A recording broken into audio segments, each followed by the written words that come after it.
हम तो भैया आप लोगों से गप्पे लगाएंगे। अच्छा, आप में से कितने हैं जो हार करके आए हैं? सबसे पहले तो दिमाग में से निकाल दीजिए कि आप हार करके आए हैं। आप देश का झंडा ऊंचा करके आए हैं और आप कुछ सीख करके गए हैं। और इसलिए खेल ही एक ऐसा क्षेत्र है दोस्तों कि जहां कभी कोई हारता नहीं है, हर कोई सीखता है। और इसलिए मैं पहला तो आप लोगों से आग्रह से कहूंगा, इसलिए मैंने जानबूझ करके कहा जरा हाथ ऊपर करो लेकिन अच्छा हुआ 80% लोगों ने हाथ ऊपर नहीं किया, मतलब वो मेरी बात को समझते हैं। जिन्होंने हाथ ऊपर किया उन्होंने नम्रता के कारण किया है, विवेक के कारण किया है।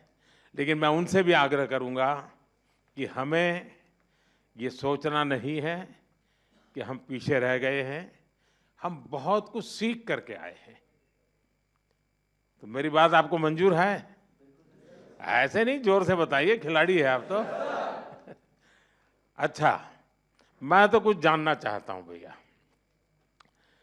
जो मैदान में आपने किया वो तो पूरी दुनिया ने देखा, मैदान के सिवाय क्या क्या किया वो बताइए।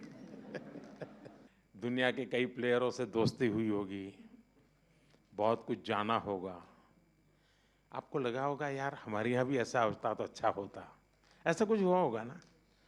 तो मैं ऐसा कुछ सुनना चाहता हूँ आप लोगों से। कौन बताएगा? जी सर, सबसे पहले नमस्ते आपको। एंड लक्ष्य को जब मैं पहली बार मिला तो इतना छोटा था आज काफी बड़ा हो गया।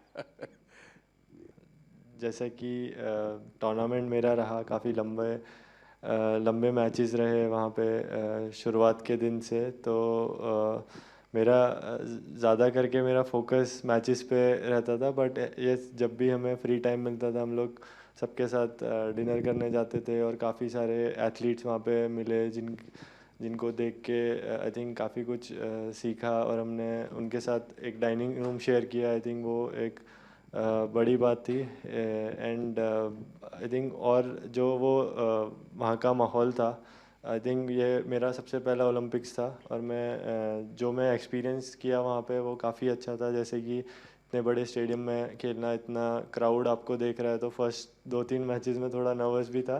बट जैसे ही टूर्नामेंट चलता गया मेरा वो बेटर होता गया। बट आई थिंक मेरे लिए एक बहुत अरे बड़ा भाई तुम तो एक्सपीरियंस। देवभूमि से हो लेकिन आपको मालूम है अब इस बार आप एकदम से सेलिब्रिटी बन गए हो। जी सर, मेरा मैचेस के टाइम तो मैं फ़ोन प्रकाश सर ने ले लिया था और बोला कि अभी जब तक मैचेस नहीं हो जाते तब तक फ़ोन नहीं मिलेगा। बट यस, उसके बाद आई थिंक काफ़ी लोगों ने सपोर्ट दिया। बट मैं यही कहना चाहूँगा, मेरा एक अच्छा लर्निंग एक्सपीरियंस था। थोड़ा हार्ट ब्रेकिंग भी था कि मैं इतने क्लोज आके रह गया। बट मैं आगे आने वाले टाइम में और बेटर करूँगा अपने तो रिजल्ट्स। प्रकाश सर इतने डिसिप्लिन स्ट्रिक्ट थे तो अगली बार मैं उन्हीं को भेजूंगा। ज़रूर सर, ज़रूर। लेकिन बहुत कुछ सीखा होगा ना, क्योंकि देखिए मैं बताता हूँ, अच्छा होता आप जीत करके आते होते, लेकिन आपके खेल को जिनको पता भी नहीं है खेल क्या है वो भी घंटों तक देखते रहते हैं, बार बार रील देखते हैं। जिस प्रकार से आपने खेला है लोगों को लगता है नहीं विदेश के लोग खेलते हैं, ऐसा नहीं हमारे बच्चे भी खेलते हैं, ये भाव पैदा हुआ है। जी सर, आई थिंक वो एक दो शॉट ऐसे मैंने खेले थे जो काफ़ी फेमस हो गए थे। बट आई थिंक ओवरऑल जैसा मैंने टूर्नामेंट खेला, मैं चाहूँगा कि और आगे जो आने वाले बच्चे हैं जो बैडमिंटन लेते हैं, मैं उनको और मतलब और इंस्पायर करूँ, और ऐसे ही खेलते रहूँ। बहुत बढ़िया। अच्छा, एसी नहीं था और गर्मी बहुत लगती थी तो सबसे पहले कौन चिल्लाया था कि ये क्या कर रहा है मोदी, बातें तो बड़ी करता है, हैं एसी भी नहीं है कमरे में, हम क्या करें? कौन कौन थे जिसको सबसे ज्यादा परेशानी हुई? लेकिन मुझे पता चला उसके कुछ ही घंटों में आपकी वो काम भी पूरा कर दिया था। सबको मिल गया था ना एसी तुरंत। हाँ, देखिए इतनी ख्याल रखा जाता है खिलाड़ियों का इसका, सब लोग तुरंत एक्ट करते हैं। नमस्कार सर, मेरा नाम अंजुम मौडगिल है, मैं शूटिंग स्पोर्ट्स से हूँ। तो मैं बस जनरल एक्सपीरियंस जो मेरा सेकेंड ओलंपिक्स था और कुछ पॉइंट से मेरा फाइनल्स में नहीं रहा, बट एज एन इंडियन और एज एन एथलीट मैंने ये चीज़ एक्सपीरियंस की जी, जो एथलीट्स हर दिन एक्सपीरियंस करते हैं कि एकदम खुशी अपना कोई भी गोल अचीव करने में और एकदम से निराशा, वो ओलंपिक्स के टाइम पे इंडिया की परफॉर्मेंस की वजह से पूरे देश ने एक्सपीरियंस किया। एक दिन मनु के मेडल पे एकदम खुश, फिर काफ़ी इंसिडेंट्स हुए जिसमें फोर्थ रहे, और विनेश का जो लाइक पूरी स्टोरी थी वो बहुत ही डिसहार्टनिंग थी। फिर और हॉकी का जो मैच था उसके बाद जो खुशी, जो एथलीट्स हम नॉर्मल लाइफ में हर दिन एक्सपीरियंस करते डिफरेंट इमोशंस, वो पूरे देश ने एक्सपीरियंस किया इस 10 दिन में। और आई थिंक एक इंडिया में स्पोर्ट्स कल्चर बढ़ाने के लिए ये गेम्स बहुत ही अच्छा टाइम पे आई, एंड आई थिंक इसके आगे से लोग बहुत अच्छे से हमारी स्पोर्टिंग जर्नी को समझेंगे और जो भी पॉजिटिव चेंजेस हैं वो और भी बेटर होंगे आगे के टाइम पे। आपकी बात सही है, सिर्फ आप लोगों ने नहीं, हिंदुस्तान के हर कोने में वही मिजाज था। सब लोग अगर थोड़ा सा हल्का फुल्का दिखता तो यहाँ बेचैन हो जाते थे। वो यहीं पर जैसे कार चलाते हैं ना, अगर हमें ड्राइविंग आता है और हम पीछे बैठे हैं तो ब्रेक तो आगे वाले को लगानी, लेकिन पैर हम दबाते हैं पीछे। तो वैसे ही खिलाड़ी वहाँ खेलते थे और लोग हाथ पैर इधर ऊपर ऊपर नीचे कर रहे थे।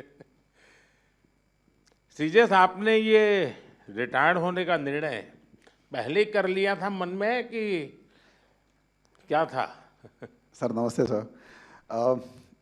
थोड़ा साल से सोच रहा था सर। मेरे टीम वालों ने बोल रहे भाई कब छोड़ेगा, यही क्वेश्चन आ रहा था मेरे ऊपर। बट मुझे ऐसा लग रहा था सर, आई मीन मैंने 2002 में पहले बार कैंप में गया और 2004 में फर्स्ट इंटरनेशनल खेला जूनियर टीम में, तब से खेल के आ रहा हूँ। तो मैंने सोचा 20 साल से अपना देश के लिए खेल रहा हूँ तो एक अच्छा प्लेटफॉर्म से रिटायरमेंट लेना है। तो ओलंपिक्स ऐसा एक प्लेटफॉर्म है सर जहाँ पे पूरा दुनिया अपना फेस्टिवल मनाता है, तो सोचा इससे अच्छा तो मौका मिलेगा नहीं, इसलिए तो एक अच्छा डिसीजन। लेकिन मैं बताता हूँ, ये टीम आपको तो मिस करेगी ही करेगी, लेकिन टीम ने आपकी विदाई शानदार की। ऐसा ये टीम को बधाई है, ऐसा सरपंच साहब ने बड़ा।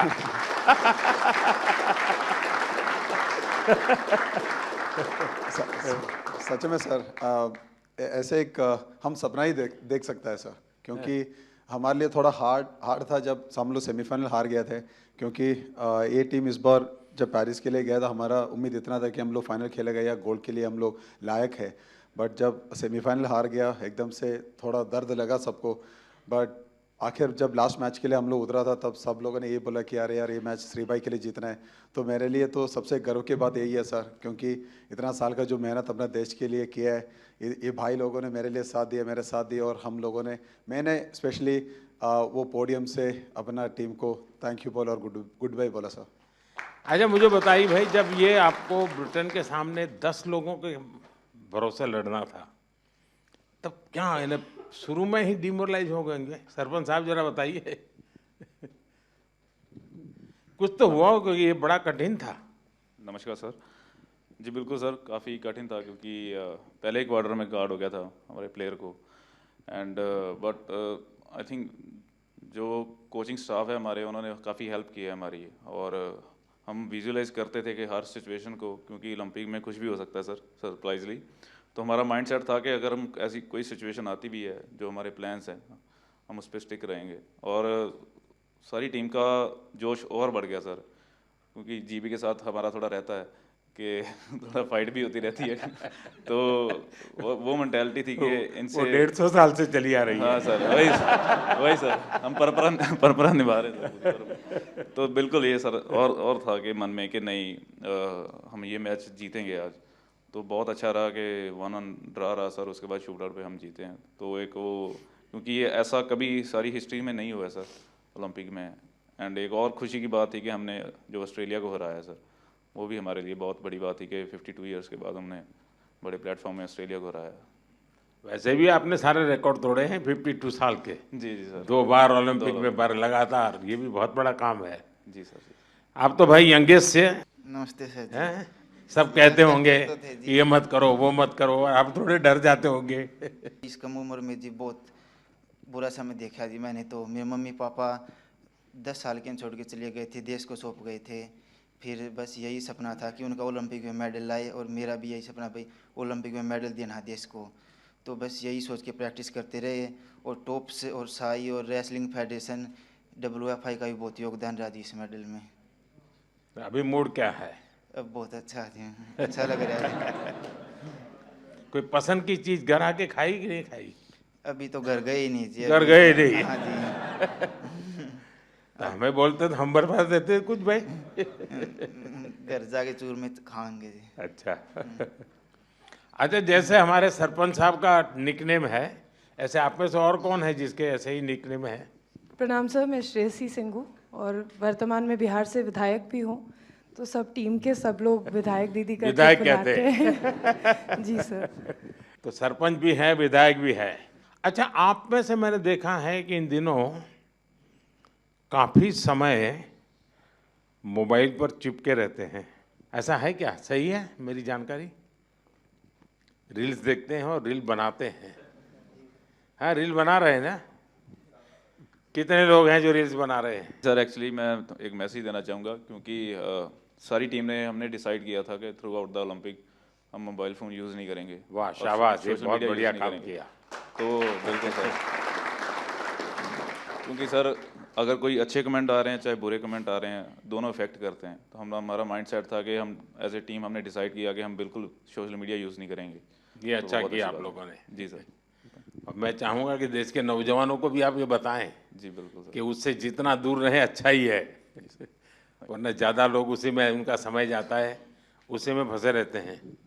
आप बेटा बहुत निराश लग रही हो। हाँ जी सर, पहली बार गई थी हाँ। और मैं मतलब एक से हार गई थी बाउट, और मगर उससे जीत जाती तो मैं फाइनल तक जाती, गोल्ड भी ला सकती थी।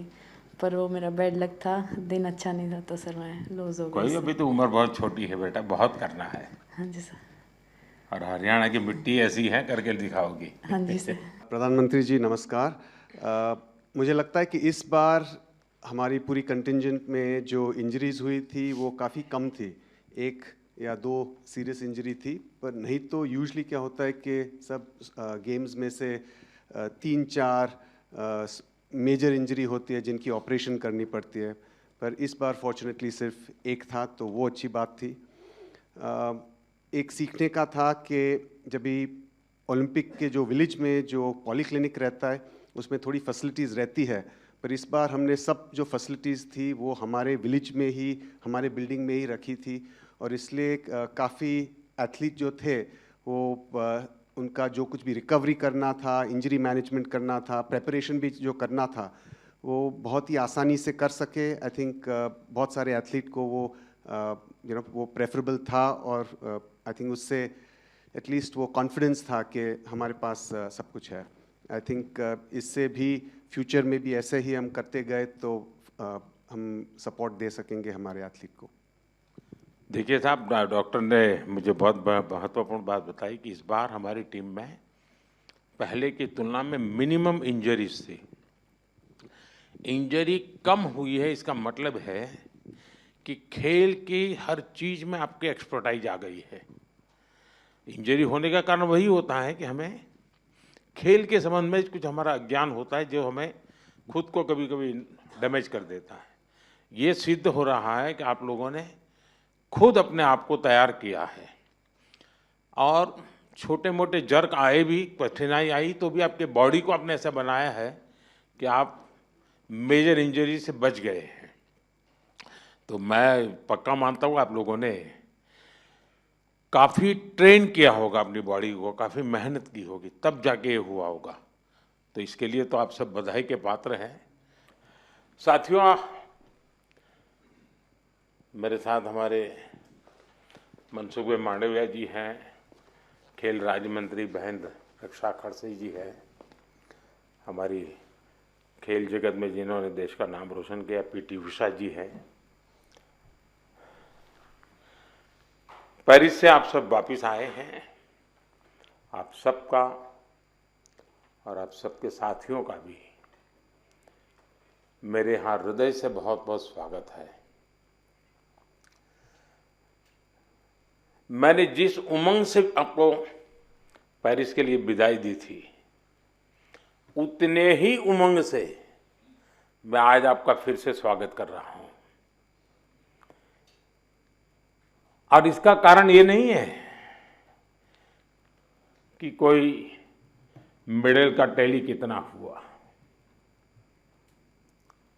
उसका कारण ये होता है कि विश्व भारत के खिलाड़ियों की तारीफ कर रहा है। उनके हौसले, उनके डिसिप्लिन, उनके बिहेवियर, मेरे कानों पर सब जगह से बातें आती हैं और ये सुनता हूँ तो बड़ा गर्व होता है जी कि मेरे देश के खिलाड़ी मेरे देश के लिए ही खेलते हैं।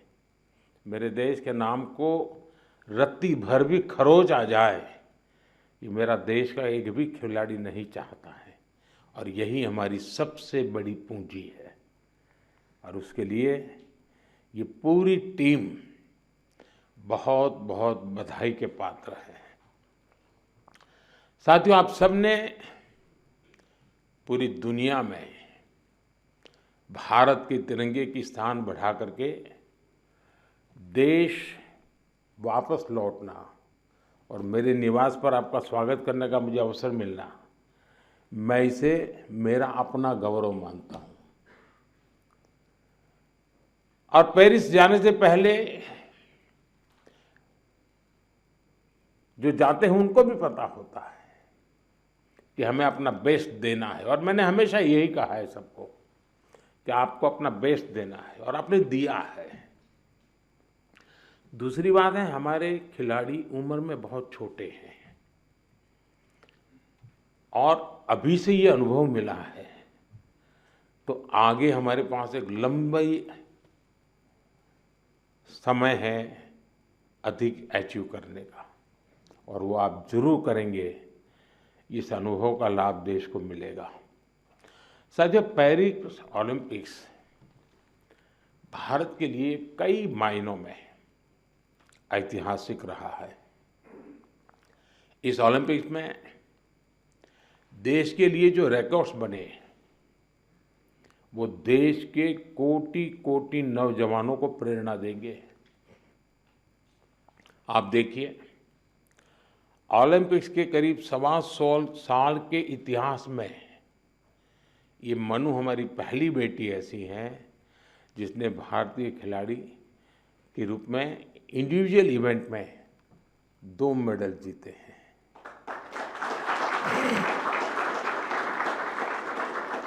हमारा नीरज पहला ऐसा भारतीय खिलाड़ी है जिन्होंने इंडिविजुअल इवेंट में गोल्ड और सिल्वर जीते हैं। हॉकी में भारत ने 52 साल बाद लगातार 2 बार मेडल जीते कंटिन्यूसली। अमन ने केवल 21 साल की उम्र में मेडल जीत करके देश को बिल्कुल इतना प्रसन्न कर दिया है और अमन के जीवन के विषय में आज देश जानने लगा है तो उनको लग रहा है कि भाई व्यक्ति के जीवन की कठिनाइयों से भी इंसान अपनी यात्रा को, स्वप्न को, संकल्प को सिद्ध कर सकता है। कठिनाइयां अपने आप अपनी जगह पर रह जाती है। अमन ने करके दिखाया है। विनेश पहली ऐसी भारतीय बनी जो कुश्ती में फाइनल तक पहुंची। ये भी हमारे लिए बड़ा गर्व का विषय है। ओलंपिक्स में 7 शूटिंग इवेंट्स में इंडियन शूटर्स फाइनल्स में पहुंचे और ये भी पहली बार हुआ है। इसी तरह तीरंदाजी में धीरज और अंकिता पदक के लिए खेलने वाले पहले भारतीय तीरंदाजी बने और लक्ष्य, हमारा लक्ष्य सेन, आपके मैच ने तो पूरे देश का जोश बढ़ा दिया है। हमारे लक्ष्य भी ओलंपिक में सेमीफाइनल तक पहुंचने वाले एकमात्र पुरुष बैडमिंटन खिलाड़ी बने हैं। हमारे अविनाश सावले, इसने ट्रिपल चेज के फाइनल में क्वालिफाई किया। इस फॉर्मेट में ये भी फर्स्ट टाइम रहा। साथियों, हमारे ज्यादातर मेडलिस्ट, जैसा मैंने कहा, अपनी 20s में है, बहुत छोटी आयु के हैं। आप सभी बहुत युवा हैं, आपके पास बहुत समय है, बहुत ऊर्जा है। और ये भी सही है कि टोक्यो के और पेरिस के बीच में नॉर्मली 4 साल का समय रहता है, इस बार 3 साल का ही समय था। तो हो सकता है आपको 1 साल और अगर मिला होता प्रैक्टिस का, तो शायद आप और नई कमाल करके दिखा देते। अभी लंबी कैरियर में आप कई बड़े टूर्नामेंट खेलेंगे, खेलना बंद नहीं करना चाहिए, रुकना भी नहीं चाहिए, एक भी मैच छोड़नी नहीं चाहिए। ये युवा दल इस बात का प्रमाण है कि स्पोर्ट्स में भारत का भविष्य कितना उज्जवल रहने वाला है। मुझे विश्वास है पेरिस ओलंपिक्स भारतीय स्पोर्ट्स की इस उड़ान के लिए एक लॉन्च पैड साबित होने वाला है। ये टर्निंग पॉइंट है हमारा। उसके बाद विजय ही विजय है दोस्तों, हम रुकने वाले नहीं है। साथियों, आज भारत अपने यहाँ world class sports ecosystem develop करने की प्राथमिकता दे रहा है। ग्रासरूट से आने वाले खिलाड़ियों को, उनको तराशना ये बहुत जरूरी है। हमने गांव-गांव, शहर-शहर से युवा प्रतिभाओं को आगे बढ़ाने के लिए खेलो इंडिया मुहिम शुरू की। और मुझे खुशी है कि खेलो इंडिया से निकले 28 खिलाड़ी इस ओलंपिक समूह का हिस्सा बने हैं।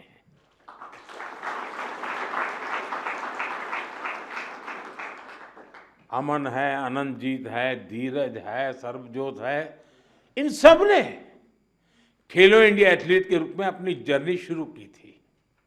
और इससे हुआ ये है कि खेलो इंडिया में खेलना और जी भर के जीतना, ये एक बहुत बड़ा अहम हिंदुस्तान का कार्यक्रम बन चुका है जी। मैं मानता हूँ मैं खेलो इंडिया को और तवज्जो देनी है और ताकत देनी है।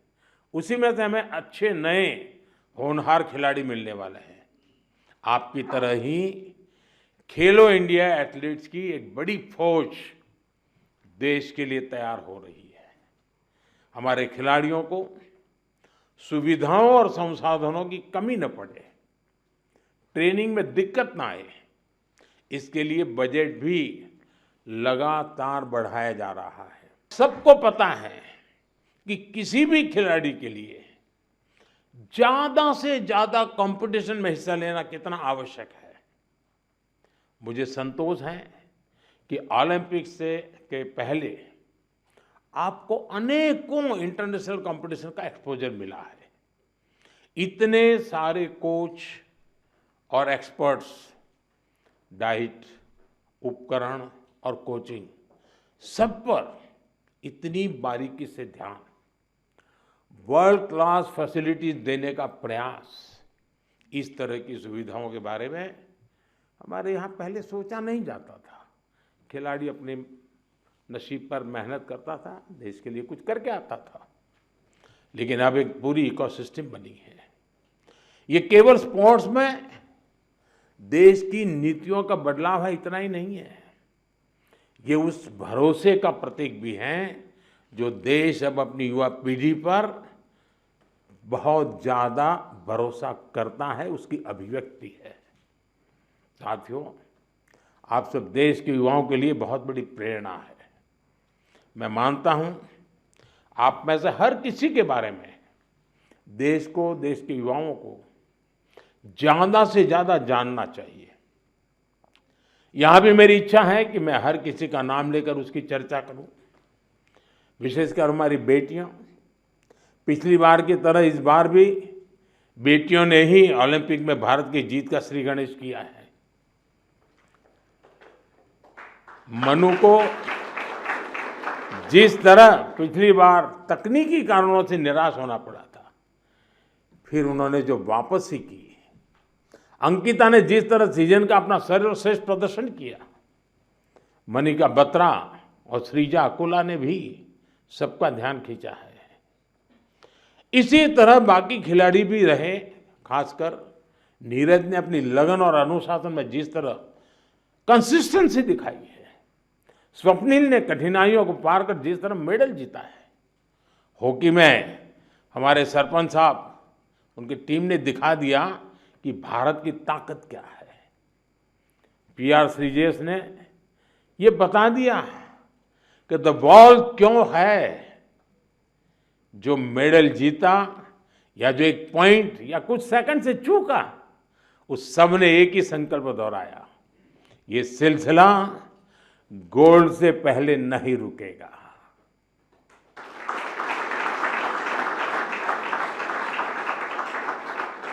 मैं मानता हूं इससे देश के युवाओं को बहुत कुछ सीखने को मिलेगा। साथियों, हमारा भारत 2036 ओलंपिक्स की मेजबानी हासिल करने के लिए तैयारी कर रहा है। मैंने आज भी वहाँ भी लाल किले से भी बोला है, हम पूरी तैयारी कर रहे हैं। ऐसे में कई ऐसे एथलीट्स जो पिछले ओलंपिक्स में भी खेल चुके हैं, उनके इनपुट बहुत महत्वपूर्ण है। आपने वहाँ बहुत कुछ ऑब्जर्व किया होगा, बहुत कुछ देखा होगा। ओलंपिक की प्लानिंग से लेकर के वहाँ की व्यवस्थाओं तक, स्पोर्ट्स मैनेजमेंट से लेकर इवेंट मैनेजमेंट तक आपने अनुभव, अपने ऑब्जर्वेशंस, हमने इसको लिख के रखना चाहिए, वो सरकार को साझा करना चाहिए, ताकि हमें 2036 की तैयारी में ये जो छोटी छोटी बारीक चीज़ें खिलाड़ी देख करके आता है, उससे और जो कमी नज़र आती है वो भी हमें 36 की तैयारी के लिए काम आएगी। तो एक प्रकार से आप मेरी 36 की टीम के फौजी है, आप सबको मेरी मदद करनी है, ताकि हम 2036 में दुनिया में अब तक न हुआ हो ऐसा ओलंपिक कर करके मेजबानी करके दिखाएं।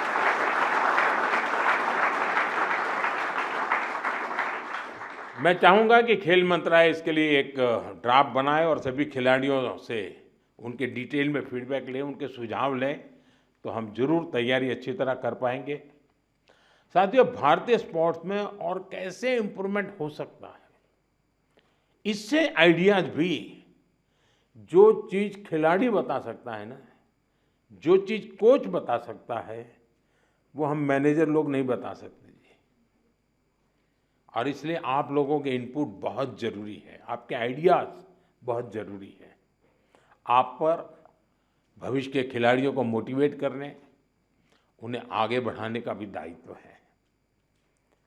और लोग तैयार होने चाहिए, आगे बढ़ने चाहिए। आप सोशल मीडिया स्पेसेस पर युवाओं से जुड़ सकते हैं, और जुड़ते भी हैं, करते भी हैं, बातें उनको प्रेरित करें।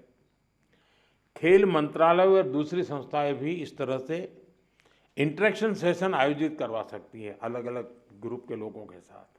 तो ये लोग अपना अनुभव शेयर करेंगे। मेरे सामने शायद बोलते नहीं हैं, लेकिन बाहर तो बहुत कुछ बोल सकते हैं ये लोग। साथियों, आप सबसे मुझे मिलने का अवसर मिला, और जब आप आए और मैं आपको ऐसे ही जाने दूं तो फिर बात अधूरी रह जाएगी। और इसलिए मैं तो कुछ न कुछ आपके जिम्मे काम छोड़ने ही वाला हूँ। और पहले भी जब भी मैंने आपको कुछ कहा है, आपने जरूर उसको पूरा करने का प्रयास किया है। देखिए, जो साथी टोक्यो ओलंपिक के बाद आए थे, उन्होंने मैंने स्कूलों में जाने और युवाओं से मिलने का आग्रह किया था, और उन्होंने किया था, उसका लाभ भी हुआ है। आज देश पर्यावरण की रक्षा के लिए एक पेड़ माँ के नाम अभियान चला रहा है। मैं आप सबसे कहूँगा, आप भी उससे जुड़े, अपनी माँ को लेकर के एक पेड़ लगाइए, पेरिस को भी याद कीजिए और पेड़ लगाइए। अगर माँ नहीं है तो माँ की तस्वीर लेकर के खड़े रहिए और पेड़ लगाइए। आप में से ज़्यादातर खिलाड़ी गांव की पृष्ठभूमि से हैं, सामान्य परिवार की पृष्ठभूमि से हैं। आपने पेरिस में भी देखा है, और इस बार के पेरिस के ओलंपिक की विशेषता थी, वो पर्यावरण को प्रमोट कर रहे थे। उन्होंने एनवायरनमेंट फ्रेंडली सारा वहाँ पर इकोसिस्टम डेवलप किया था। आप भी अपने गांव जाए तो वहाँ के लोगों को नेचुरल फार्मिंग, प्राकृतिक खेती, केमिकल फ्री खेती, हमारी धरती माता की भी रक्षा हमको करनी है, ये बात उनको बताइए।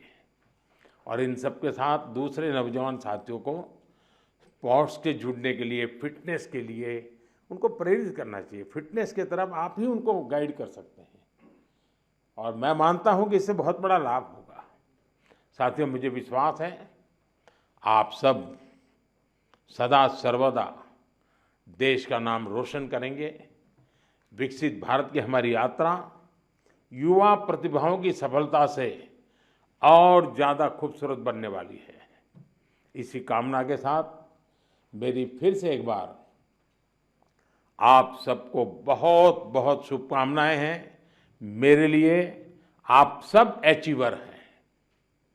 आप में से कोई ऐसा नहीं है जिसने कुछ अचीव नहीं किया है।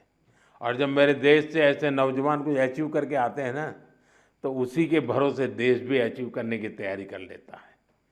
बहुत बहुत बधाई, बहुत बहुत शुभकामनाएं दोस्तों।